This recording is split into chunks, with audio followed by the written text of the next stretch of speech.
Welcome to the Genius Factory. Enjoy the video. You start right now.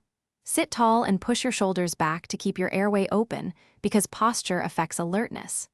Once positioned, drink half to 1 cup of water slowly, dehydration blunts focus, and immediately stand or stretch for 1 to 2 minutes to increase blood flow.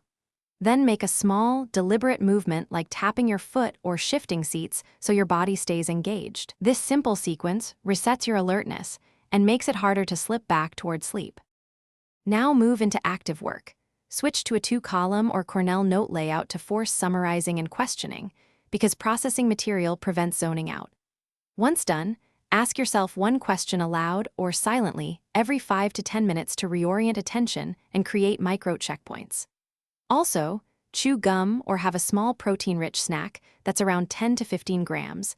The oral activity and steady glucose help maintain wakefulness. Make sure to vary pen pressure and write short summaries to keep motor involvement high.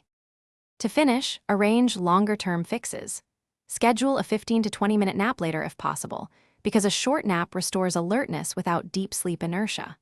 Once done with daily classes, stabilize your bedtime routine, aim for consistent sleep times, and avoid screens 30 to 60 minutes before bed to improve sleep quality. If you still feel drowsy despite these steps, track patterns for a week and consult a clinician. Excessive daytime sleepiness can indicate a Thanks for watching. If you found this helpful, don't forget to like and subscribe.